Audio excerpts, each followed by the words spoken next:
Hola, ¿cómo están? Buenas noches. Agradezco que estén en este live. Estamos a punto de empezar a hablar con el doctor Hugo Vázquez sobre obesidad y cáncer en la mujer. ¿Okay? Pues primero agradecerles a todos ustedes que estén conectados, que estén al pendientes de estas lives, de estas pláticas que hacemos. En este mes conmemoramos o tenemos la idea de crear conciencia sobre el cáncer de mama. Este es uno de los cánceres que tiene relación directa con el exceso de peso o la obesidad y sobrepeso. Les voy a dar unos datos antes de iniciar este live. La Agencia Internacional de Investigación de Cáncer, en un estudio de 900,000 adultos, encontró que existe una relación entre el exceso de peso y el riesgo de desarrollar cáncer. Y pone todo un listado, desde sobrepeso hasta obesidad mórbida, cuáles son los riesgos que esto implica. El paciente que tiene sobrepeso tiene un 8% mayor de desarrollar cáncer de cualquier tipo. No estamos hablando ahorita de algo específico. Y conforme se incrementa el peso, el riesgo de desarrollar cáncer es mayor. Llegando a pacientes con obesidad grado 3, tener un riesgo de 62% del desarrollo de cáncer. Cada año ocurren una incidencia o un incremento de casos nuevos de un 9.5%, y estos relacionados con el exceso de peso. Entre los objetivos más importantes que tenemos es informar. Eso es lo que buscamos siempre, tratar de informar y tratar de orientar al paciente para lograr la prevención. Sin duda, los esfuerzos que hacemos para poder combatir la obesidad no han sido fructíferos. Ahorita, en este momento, se calcula que 1/3 de la población mundial sufre de sobrepeso u obesidad. Y el problema es que no termina aquí. Están calculando que más o menos el 58% de la población mundial va a desarrollar algún tipo de sobrepeso u obesidad. Entre los riesgos que tiene la obesidad conocemos la diabetes, la hipertensión, el infarto, hígado graso, pero también debemos tener en cuenta que uno de los riesgos importantes es el desarrollo de cáncer. Sobre todo vamos a hablar en esta ocasión de cáncer en la mujer. En los Estados Unidos aproximadamente hay 85,000 casos nuevos de cáncer relacionados con el exceso de peso. Esto no está en relación directa con la mujer, pero en general. Y bueno, pues esta es la razón por la cual quisimos invitar al doctor Hugo Vázquez, que es un buen amigo mío, es un cirujano ético, confiable, y que tiene su especialidad en cirugía robótica, laparoscópica, es un ginecólogo, oncólogo, también especialista en cirugía de mama, colposcopía y endometriosis. Quiero darle la bienvenida al doctor Hugo para que podamos platicar un poquito sobre este tema tan importante. Déjenme un segundo, todavía no me han dado invitación. A ver si puedes enviarme la invitación, Hugo, nuevamente, por favor. Bueno, vamos a esperar a que Hugo por ahí nos mande su invitación. Y bueno, mientras les platico que déjenle escribo para solicitarse. Aquí está ya. Por ahí no tarda en aparecer. Ahí está. Hugo. Hola, ¿cómo estás? Muy bien, Hugo. Gracias. Oye, gracias por participar con nosotros en este live. Comentar un poquito de la introducción, no sé si escuchaste, que bueno, este mes está con el objetivo de crear conciencia sobre el cáncer de mama, pero bueno, tenemos que entender que el exceso de peso también participa en otro tipo de cánceres en la mujer. Estaba hablándoles sobre un poquito de estadísticas sobre el exceso de peso y el cáncer, y pues quería platicar un poco en forma general, nada más mencionar que la obesidad genera mayor riesgo de cáncer, de boca, de esófago, de estómago, páncreas, vesícula biliar, colorectal, mama, ovarios y endometrio. Y estos tres últimos son los que nos atañe contigo y queremos tratar. ¿Cuáles son los cánceres, Hugo, que tienen relación directa? Sobre todo, bueno, en este caso estamos hablando de cáncer en la mujer, que tienen relación directa con el exceso de peso. Mira, yo creo que el más importante de ellos, o el que está, que es evidente que está asociado, es el cáncer de endometrio. El endometrio es el recubrimiento del interior del útero y es el que las mujeres van a menstruar mes con mes, ¿sale? Entonces, las mujeres que tienen sobrepeso, ¿sí me escuchas? Perfectamente. Sí, muy bien. Todas las mujeres que tienen sobrepeso van a ir aumentando por cada índice de masa corporal, o sea, por cada 5 puntos que ganan de índice de masa corporal, pueden ir aumentando hasta 1.26 su riesgo, hasta llegar a 7 veces más de riesgo de desarrollar cáncer de endometrio cuando son unas mujeres con obesidad mórbida, ¿sí? ¿Qué es lo que pasa con el sobrepeso? Para fines prácticos y no revolver a las pacientes, es nuestra fábrica natural de hormonas son los ovarios. Y es lo normal que esperaría cualquier otra mujer. Cuando tenemos, entre más grasa tenemos, o entre más tejido adiposo tenemos, vamos a obtener más capacidad para formar hormonas, en el caso de las mujeres. Y estas hormonas van a estar sobreactuando en el interior de la matriz, que es el endometrio, y va a estar tan estimulado este endometrio que va a sufrir cambios premalignos.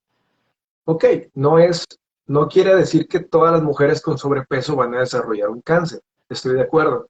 Se tienen que juntar más elementos, pero hoy por hoy sabemos que la obesidad no es normal, que la obesidad cambia totalmente la salud y el estilo de vida de las personas, y la cirugía bariátrica cada vez nos ayuda más a hacer prevención también, ¿sí? O sea, en cáncer tenemos algo que se llama cirugía reductora de riesgo, cuando queremos reducir los porcentajes de aparición de algún cáncer, que sabemos que muy frecuentemente se van a presentar. En este caso, con las intervenciones como la tuya, hacen que las pacientes con obesidad podamos prevenir, uno, que desarrollen algo premaligno o que francamente desarrollen algo maligno, en el cáncer de endometrio particularmente. Sabes, estaba leyendo algunos datos interesantes sobre lo mismo que mencionamos, que habla del riesgo de cáncer de endometrio. Se calcula que una paciente con sobrepeso y obesidad tiene 2 a 4 veces más riesgo de padecer este tipo de cáncer. Pero como bien lo decías, si el paciente tiene obesidad mórbida, obesidad extrema, el riesgo se incrementa o se multiplica casi a 7 veces más de lo que estaríamos esperando. Entre las teorías que tenemos de relación de obesidad con el exceso de peso, pues son varias, son múltiples, pero 3 me llamaron la atención. Una de ellas es el conocer que la obesidad genera un proceso de inflamación crónica en el cuerpo. Y esta inflamación crónica se cree que podría degenerar o cambiar el DNA de nuestro cuerpo y generar el riesgo de cáncer. Esto es en general, pero también habla como de inflamaciones específicas de ciertas áreas que relacionan obesidad y riesgo de cáncer. Por ejemplo, el reflujo gastroesofágico que genera riesgo de esófago, el hígado graso que genera riesgo de cáncer de hígado. Otros de los factores es que el exceso de grasa favorece mayor producción de estrógenos y estos aumentan el riesgo de cáncer de mama, endometrio y ovario. Y otro factor más es la resistencia. Niveles altos de insulina se han asociado con mayor frecuencia en cáncer de endometrio. Sí, hay una asociación convincente de hoy por hoy de la obesidad con el cáncer de endometrio. Y es importante porque es algo prevenible. O sea, tengo una paciente que yo sé que está aumentando de peso y yo sé que va para allá. Con nosotros, cuando llegan a la consulta, ves a una mujer que viene con sangrado uterino normal, o sea, viene sangrando demasiado cada 3 meses, viene hecho una cascada, o sus toallas sanitarias son insuficientes, se mancha, le ocurren accidentes frecuentemente, la cantidad es muchísima, y son mujeres jovencitas, entre 35, 28, 42 años, y, y, y ves que es una chica que trae sobrepeso, y cuando tenemos que tomar alguna muestra del interior de ella, hay cambios que pueden ir desde simplemente un crecimiento que es una hipertrofia sin atipia, y hay crecimientos más, o sea, hipertrofias complejas, ya con cambios celulares que nos llevan a algo premaligno con más sospecha de malignidad, ya con atipia, pues. Entonces, hoy por hoy, si ya sabemos que hay una relación directa del cáncer de endometrio con la obesidad, y la obesidad es algo es de los factores que podemos cambiar, pues deberíamos poner manos sobre el asunto y tratar de cambiarlos. Obviamente no es sencillo, pero ya sabemos que eso ocurre. Y muchas chicas no saben que sus sangrados anormales simplemente no deberían estar pasando y deben de estudiarse, ¿no? Obviamente ponemos más atención a las mujeres que dejaron de menstruar y que de repente vuelven a presentar sangrados, pues es una mujer que característicamente tiene hipertensión, tiene obesidad, quizá algo de diabetes y viene con sangrado menopáusico, las posibilidades de que tenga cáncer de endometrio son muy altas. Y ya te la sabes, viene la señora con sobrepeso y con esas comorbilidades, muy seguramente se trata de un cáncer de endometrio cuando entra por tu puerta. Pero cuando son jovencitas que no han terminado de decidir cuántos hijos quieren tener, cuando son menores de 40 años, el cáncer de endometrio, la menor, o sea, menos del 5% son chicas con una edad inferior a 40 años, ¿sí? Y es importante porque son pacientes o que tienen factores genéticos que además las condicionan o son pacientes que han sufrido obesidad durante mucho tiempo y las tiene en ese escenario, ¿no? Y mientras no se estudien, no van a saber qué está pasando. Y como se consideran jóvenes, pues simplemente no se estudian y están simplemente cocinando desde una lesión premaligna hasta un cáncer en el transcurso de los años. Sabes, siempre, o bueno, es sabido que hablando de cáncer, la detección oportuna favorece la curación o el mejor pronóstico. Entonces, a mí me gustaría, Hugo, que fuéramos, digo, lo explicaste, la verdad es que muy claramente, pero que seamos muy enfáticos y que generemos así puntos muy claros donde la mujer debería buscar atención médica cuando, si tuvo antecedente de cáncer de endometrio, si tiene obesidad, si tiene sangrado uterino disfuncional, cuál sería el sangrado uterino disfuncional. De hecho, hay pacientes que no saben cada cuándo tienen su ciclo menstrual. Yo sé que estoy hablando de casos muy aislados, pero se presentan estas dudas en las mujeres que vemos en el día a día en la consulta. Entonces, puntualmente, ¿cuáles serían los factores que debería poner atención una mujer para buscar o ir a consulta con alguien preparado como tú, ginecólogo, oncólogo, para poder descartar un problema más serio? Con cáncer de endometrio, lo primero es, soy una mujer que dejó de menstruar y me catalogaron de menopausia y volví a empezar a sangrar. Definitivamente tienes que ir a valoración por un doctor. Eres una mujer más jovencita, premenopáusica, y empezaste con sangrados anormales, o sea, tú tienes que saber cómo es lo normal. De repente llegan a la consulta chicas que les dices, ¿cuál es tu patrón de sangrado? Pues 7 toallas empapadas al día. 7 toallas empapadas al día. Sí, es lo normal. No, pues no es lo normal. O sea, una mujer tiene que estar sangrando más o menos promedio 90 mililitros, que son 3 caballitos de tequila durante su menstruación, y durar 3 a 7 días, y que en eso se contenga su menstruación. O sea, ni se tienen que desangrar cada vez que van a menstruar, ni tienen que durar 15 días. O sea, si ellas reconocen que la cantidad de sangrado está siendo excesiva y las condiciones limitantes en su vida, o sea, no puedo usar esta ropa, no puedo tener vida íntima cuando yo deseo, no puedo ir a la playa, no puedo hacer ejercicio, está afectando. Entonces automáticamente no es normal y tienes que ir a atenderte, ¿sí? Tanto en duración como en cantidad. Y son las chicas premenopáusicas o jóvenes que dan por sentado que eso es normal y batallan con ese cotidiano y lo siguen considerando normal. Cuando esas mujeres sangran más de 7 días y están manchando todo el mes o tienen cantidades excesivas, tienen que ir con nosotros a una evaluación. Oye, Hugo, y por ejemplo, ¿cuál sería el proceso que debe llevar tanto un paciente o que ofreces tú a un paciente que tiene un sangrado uterino que no es normal? Ya fuiste muy claro en saber cuándo es normal, cuándo no, cuándo deben ir a consulta o buscar una... Pero ¿cuál sería el abordaje? ¿Qué es lo primero que tiene que hacer el paciente? ¿Qué es lo que haces tú en cuanto llegue el paciente al consultorio para empezar este proceso y saber si tiene un problema serio y cómo se trata? Mira, lo principal es, o sea, llega la paciente con nosotros. Tenemos que saber si es premenopáusica o posmenopáusica. Tenemos que saber de dónde viene ese sangrado. Entonces siempre hay que explorarlas y es importante hacer una exploración pélvica instrumentada con un espejo vaginal.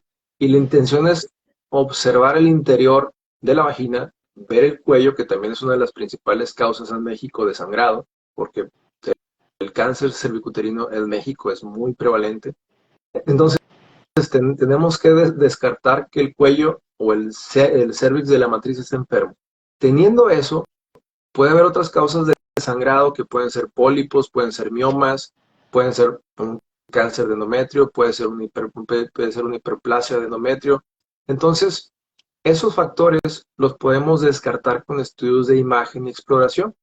Entonces, viene una mujer, la exploramos por vagina, hacemos un tacto por vagina y por su pancita, tratando de mover el útero y valorar cómo están sus ovarios, cómo está su útero en general, si está crecido.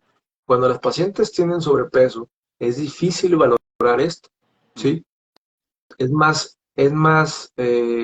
claro lo que puedes tocar por vagina que lo que puedes tocar por su pancita, porque hay mucho panículo adiposo. Entonces te ves obligado a solicitar un ultrasonido, un eco. Entonces, ¿cuál es lo más útil? Pues hacer un ultrasonido endovaginal o transvaginal. A muchas mujeres esto definitivamente no les cuadra, no les gusta, porque se siente como si fuera una invasión a su privacidad, pero cuando tienes mucho sobrepeso, es difícil obtener una imagen a través del abdomen de manera superficial, donde tenga que pasar por todo el panículo adiposo, por tu vejiga y llegar hasta abajo a los órganos genitales. Cuando introduces el transductor por la vagina, pues está directamente a 2 centímetros, 1 centímetro de distancia de los órganos que quieres investigar.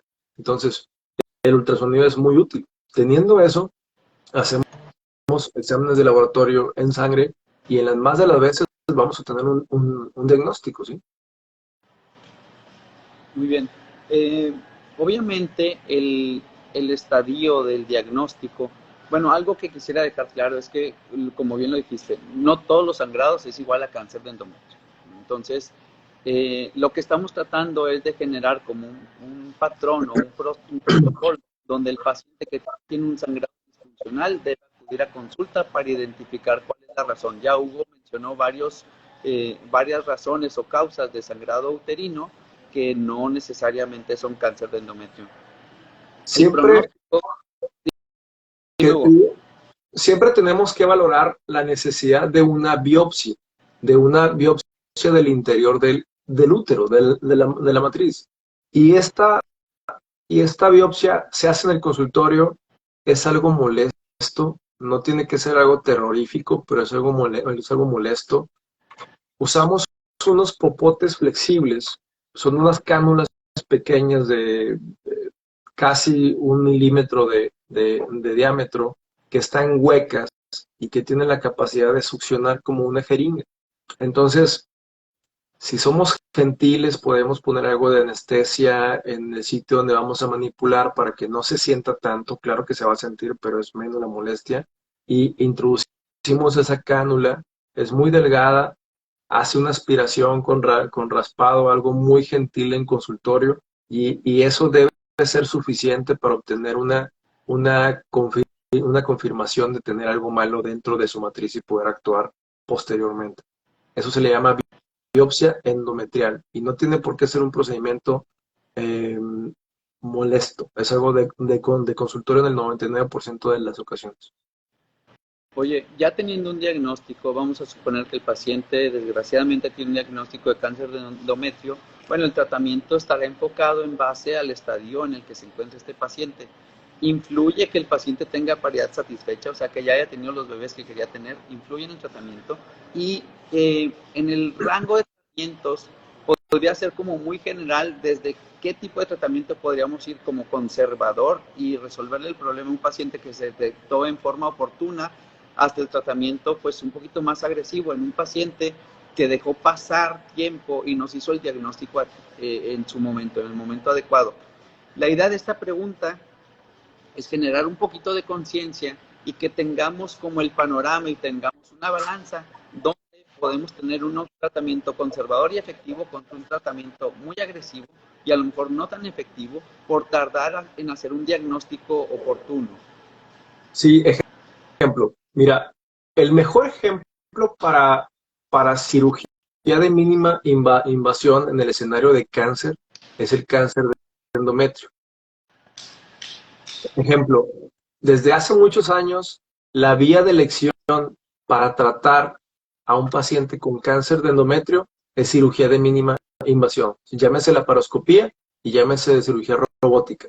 Algo padre del cáncer de endometrio es que dentro, en general, la mayor parte de los tipos de cáncer de endometrio tienen un comportamiento muy benigno y vamos a encontrar el 70-80% de ellos en una etapa temprana, con un desenlace muy tranquilo.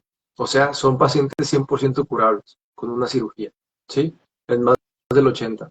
Entonces, esos pacientes, si tú las sometes a una cirugía de mínima invasión, está comprobado que es la mejor opción costo-beneficio, porque como ya lo platicaste, el cáncer de endometrio coexiste importantemente con las pacientes obesas y que además tienen hipertensión o diabetes. O sea, son pacientes que no solo tienen cáncer de endometrio, tienen algún grado de obesidad, tienen algún grado de hipertensión, de diabetes, antecedentes de infartos, trombosis, etcétera, etcétera. Entonces, el simple hecho de someterlas a un procedimiento, y si les hacemos una incisión convencional, donde les abrimos el abdomen, esas pacientes las vamos a tener más tiempo postradas, con dolor, ya de por sí tienen riesgo de trombosis por la obesidad, por el cáncer, ahora sigue la cirugía, ahora sigue el tiempo inmóvil por su recuperación.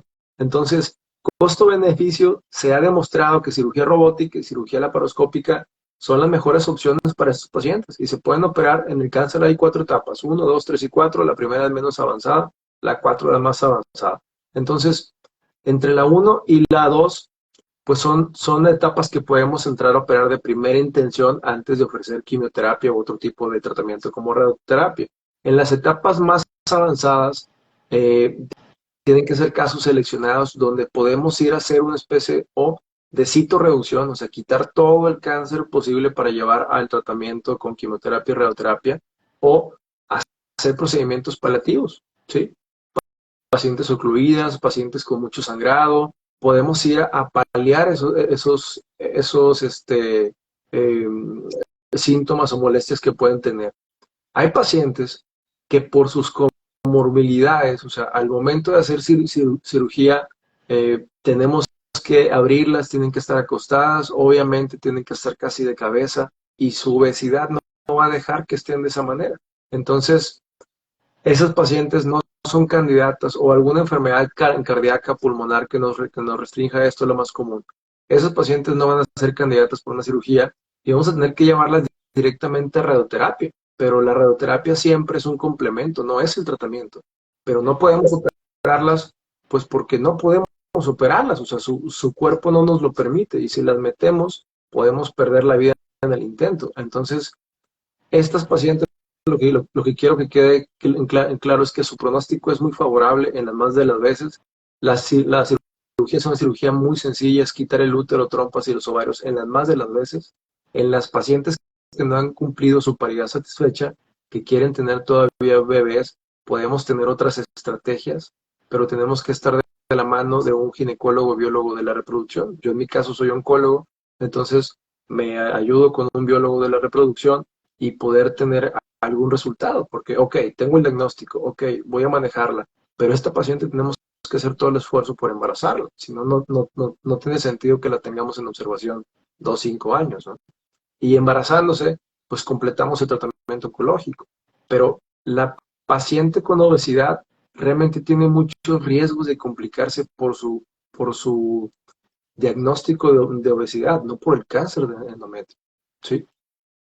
Muy bien, Hugo, muy bien. En cuestión de cáncer de endometrio tratamos más o menos en forma general eh, qué paciente tiene riesgos, cómo se presenta un sangrado disfuncional, qué tiene que hacer el paciente para resolver o tener un diagnóstico y el rango de tratamientos o el abanico de tratamientos que podrías ofrecerle a un paciente con esta enfermedad. Me gustaría pasar a hablar un poquito sobre el cáncer de mama antes de que se nos vaya tanto tiempo. Y que es otro de los cánceres que está en relación con el exceso de peso, probablemente con menor incidencia o menor riesgo o bueno, menor relación entre obesidad y cáncer como el de endometrio. Más o menos se calcula que un 9% de los cánceres de mama están en relación con el exceso de peso. Eh, Uno de los factores que hace rato comentabas y que bueno, en general, el exceso de peso tiene mayor incidencia en el riesgo de cáncer, pero también peor pronóstico en el desarrollo de la enfermedad del cáncer. ¿Es lo mismo para el cáncer de mama? Mira, es que el cáncer de mama funciona de otra manera. O sea, al igual hay un estímulo esteroideo o de las hormonas sobre las pacientes, ¿no? Por el sobrepeso. Tiene un riesgo convincente, no es como el de ovario, que es un riesgo probable. Este sí es convincente, pero es un riesgo bajo. El cáncer esporádico de mama, o el que le da a la mayor parte de las pacientes, el principal riesgo es ser mujer. Ser mujer te otorga 100 veces más riesgo de tener cáncer de mama que un hombre. Después, uno de los principales factores es la edad, ¿sí? Entre más edad tenemos, pues obviamente hay más cánceres, entre más edad tenemos de cáncer de mama. A esto le podemos ir agregando muchos factores, pero uno de ellos precisamente es la obesidad, pero no es el determinante, ¿sí? O sea, tenemos pacientes que empiezan a menstruar antes de los 12 años, que llegan a su menopausia después de los 52 años, y eso es un rango de tiempo alto que estuvieron expuestos a las hormonas que ellas mismas producen. Si le sumas algo de obesidad, como platicábamos antes, que tienes una sobreproducción de estrógenos, y eso hace que tienes una sobreestimulación del tejido, pues puede conllevar a más riesgos. Si tienes una paciente que estuvo ingiriendo anticonceptivos orales durante más de 5 años o terapias de reemplazo hormonal, pues independientemente de que tenga sobrepeso o no, puede desarrollar cáncer sin tener sobrepeso. Tenemos pacientes con sea de mama que son flaquitas, ¿sí? Pero en términos generales, el sea de mama con obesidad, ¿cómo? No te escuché. Termina. Que el término, o sea, en términos generales, sí está demostrada una sucesión de obesidad con cáncer de mama, pero el riesgo es menor. Es un riesgo bajo. Tienes que sumar muchos más factores. La paridad, es decir, el número de hijos, que la mujer haya amamantado a sus hijos a seno materno, ¿son factores que participan en el desarrollo de cáncer de mama?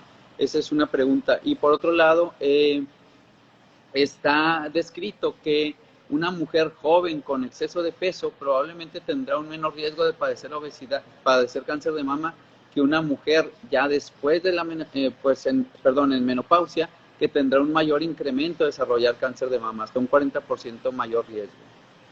Claro, por los factores que te platicaba. O sea, por ejemplo, está escrito que una paciente obesa tiene 3 veces más riesgo de desarrollar cáncer de endometrio. Una mujer con mama, o sea, obesa para cáncer de mama tiene 1.6, 1.45 más de riesgo de desarrollar cáncer de mama que una no obesa.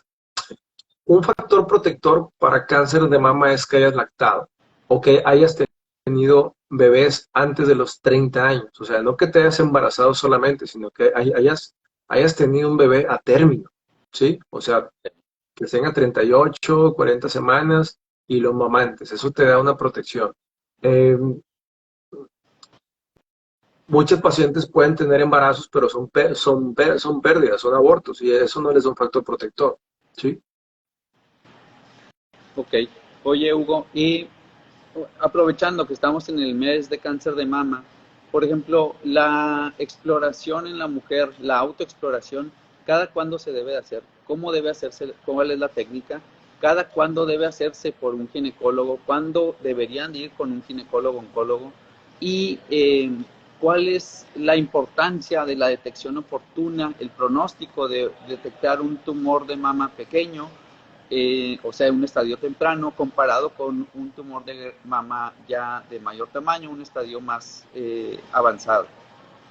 El éxito para las mujeres es, cuando hablamos de cáncer de mama en general, si tenemos, o se describe que si tenemos un diagnóstico temprano, arriba, o sea, tenemos el 95% o más de posibilidades de curación para esa paciente. O sea, eso es extraordinario, sobre todo en una patología que, como platicábamos, es prevenible. Hay factores que podemos corregir y hay factores que no, pues, pero tenemos una herramienta de screening.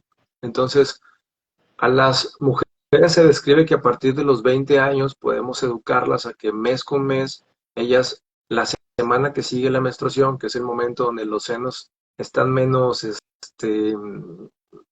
con retención de líquido, están más secos y son menos sensibles, pues es más sencilla que ellos tomen un control de ese seno, que lo puedan tocar y que puedan realmente familiarizarse con lo que están tocando y que sea verídico. Si tú quieres explorar un seno que está a mitad de ciclo, que está menstruando, pues en ese momento vas a sentir 1000 bolitas, vas a estar con el seno tan sensible que lo que toques no va a ser fidedigno. Entonces, tratar de que siempre toquemos la semana que sigue la menstruación. Esto es mes con mes. Si podemos hacer esa disciplina, para las pacientes no les cae mal. Cuando te vas acercando, a partir se dice que entre los 20 o los 35 años también, podemos ya empezar a pedir ayuda e ir a que te revises al menos cada 3 años, o sea, que la exploración no sea por ti, sino sea por un profesional de la salud, ya sea tu ginecólogo, eh, que regularmente es el que te va a atender, porque ya para cuando te refieren al ginecólogo oncólogo, al cirujano oncólogo, pues ya es que hay algo más serio que perseguir. Si tienes acceso a un ginecólogo, a un mastólogo, a un cirujano oncólogo, bueno, acércate si hay algún problema, ¿no? Y lo siguiente son los estudios de rayos X. En general se describe que a partir de los 40 años aquí en México y de manera anual, pues ya tengo 40 años, ya me toca ser responsable y cuidarme e ir a buscar un estudio de mama, que me toca la mamografía. La mamografía es lo mismo que una mastografía. Entonces, es un proceso donde vas a llegar, van a comprimir tu seno en 2 dimensiones y con eso vamos a obtener una imagen que, si hay alguna alteración, podemos solicitar un ultrasonido de mama bilateral complementario. Te platico esto porque no en todos los sitios lo hacen de esa manera. O sea, institucionalmente, regularmente primero te llevan a la mastografía y si está alterado y necesitan ultrasonido, lo solicitan como un segundo estudio. A nivel privado, a todas las pacientes de 40 años les toca su mastografía al menos, pero llevan la mayor de las veces un ultrasonido y tomosíntesis. Y eso da un estudio más completo en donde nos puede dar más información en una sola oportunidad, ¿sí? Las pacientes de menos de 40 años tienen un tejido mamario más denso, más duro. Entonces, yo les explico a las pacientes que es como si te tomara una foto y saliera velada. O sea, una mamografía puede salir velada porque tu tejido es muy duro. Entonces, el estudio de elección en una paciente menor de 40 años es un ultrasonido de mama bilateral. Y si este ultrasonido está anormal, bueno, el radiólogo experto en mama va a considerar hacerte una mamografía solamente en tu caso porque se lo ha alterado, ¿no? Y con Ok. eso tenemos un resultado que va a cuidar a la mayor parte de nuestros pacientes. Entonces, el éxito para que no te dé cáncer es que conozcas los factores de riesgo, que te quieras acercar y estés suficientemente comprometida con tu salud, porque hay opciones, o sea, institucionales y privadas se ofertan 1000 opciones y 1000 publicidad para que las pacientes se acerquen y estén sanas. Sí, entonces, resumiendo, Hugo, el hecho de que una paciente eh, tenga, bueno, la edad de corte sea 40 años, si una paciente menor de 40 años tiene sospecha, el primer estudio diagnóstico sería un ultrasonido. Sí. Es pregunta. El organigrama es Debemos empezar ir con con el doctor. el ultrasonido probablemente. Vamos con el, o sea, que vengan a la consulta, revisar esa bolita, porque a veces es más el miedo que lo que realmente es una bolita, ¿sí? Entonces, revisamos a esa paciente y las llevamos al ultrasonido, no al revés, ¿vale? Porque también es importante recomendar algún sitio para hacer los estudios de rayos X. Y esto es súper importante, aquí me detengo un poquito. Con la publicidad y con el fomento de salud que vemos hoy, sobre todo en este mes de cáncer de mama, parecería que en cualquier esquina tú puedes encontrar un experto en mama o en cualquier en cáncer, pues. Entonces parecería que en cualquier tienda de convivencia tenemos un experto cirujano en mama y un experto radiólogo haciendo estudios para mama por un precio mínimo. Entonces, ojo con los pacientes, se tienen que acercar a centros que realmente estén especializados en la atención de cáncer de mama.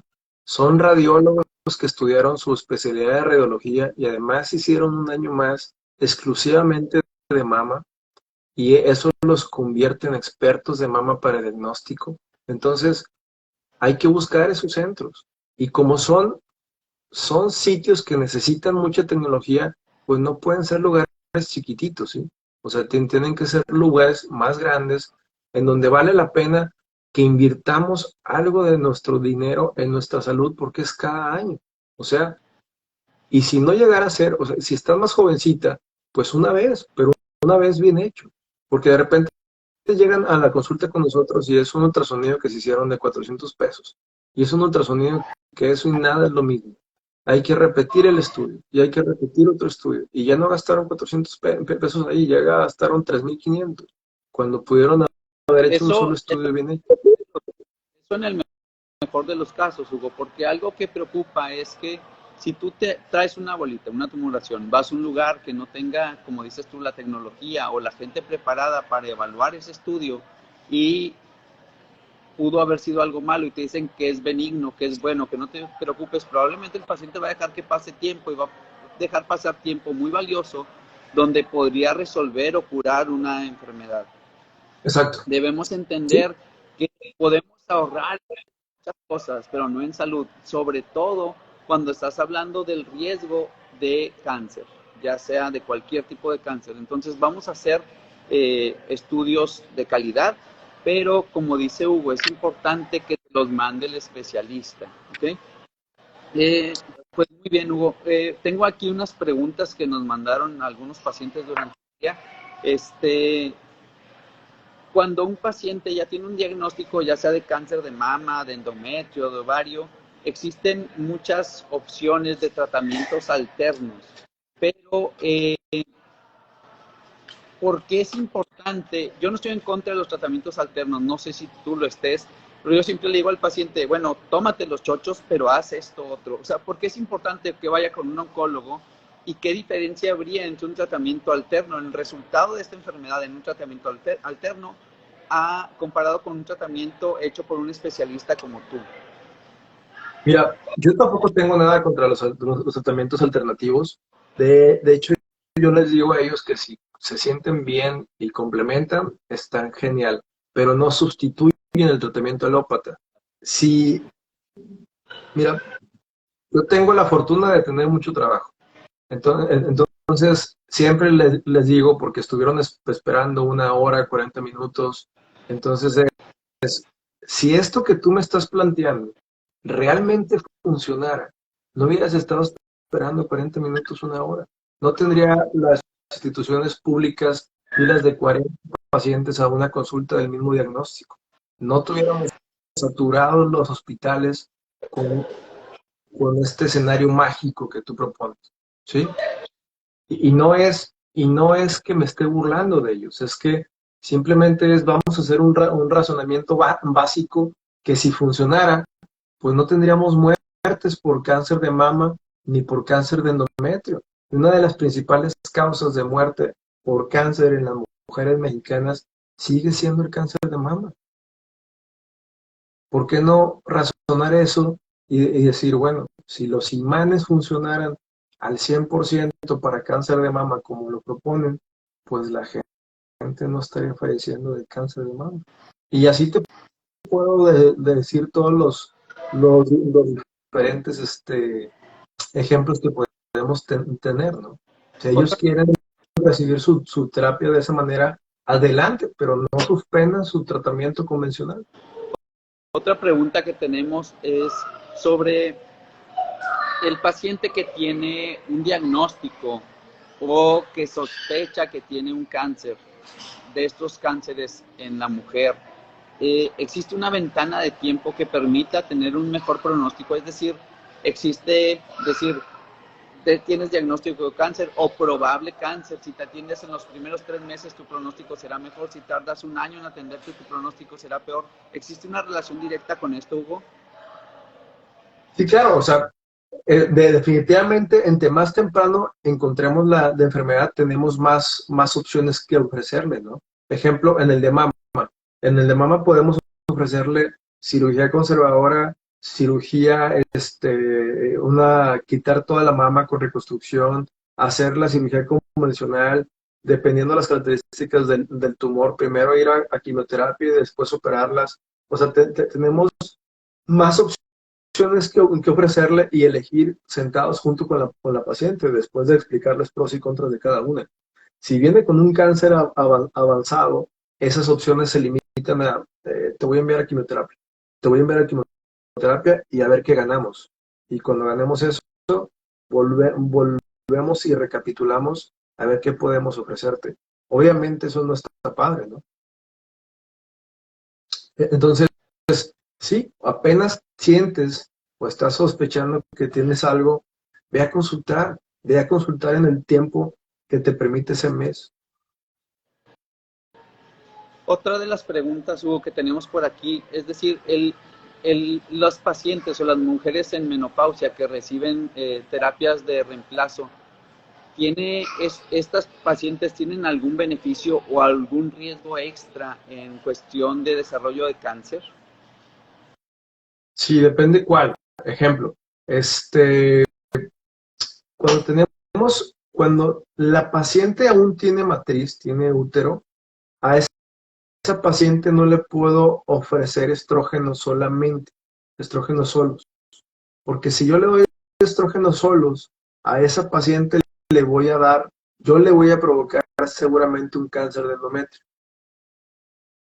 Entonces, a esos pacientes, cuando les tengo que dar algo para restitución hormonal, les tengo que dar una combinación, el, el estrógeno y un antagonista que es el progestágeno, y les damos una mezcla de los hormonales.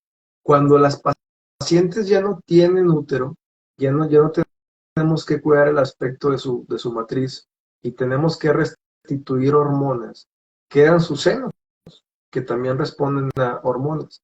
Y hay una asociación más directa con cáncer de mama con la progesterona que con el estrógeno. Entonces, tenemos que otorgarles estrógeno puro, ya sin la combinación. ¿Sí me explico? Entonces, es la manera en que, obviamente, antes de darles algún hormonal, pues tenemos un estudio de imagen y historia clínica de la señora para pelvis, y tenemos una mastografía y historia clínica de la señora para mama, antes de simplemente de otorgarles un hormonal.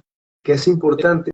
Aquí también es la vecina, la tía, alguien Exacto. te ofrece suplementos alimenticios naturales y yo les digo siempre, bueno, pues también el veneno de alacrán es natural y el de la cascabel y te mata. O sea, el, el hecho de que, de que un medicamento o un suplemento venga como natural puede hacer que nos esté ocultando realmente el efecto que pueda tener y no lo vamos a saber hasta que estamos bien emproblemados. Así es. Sabes, bueno, otra de las preguntas por aquí, esta es una pregunta personal. Tú eres experto en cirugía laparoscópica, eres experto en cirugía robótica. Eh, Platicabas un poco de que el tratamiento de los pacientes con cáncer de endometrio, cervicuterino, cáncer de ovario, puede tratarse en forma eficaz por laparoscopía y por robot. Además de que es una técnica muy favorable en cuestión de disminución de riesgos, mejor recuperación del paciente.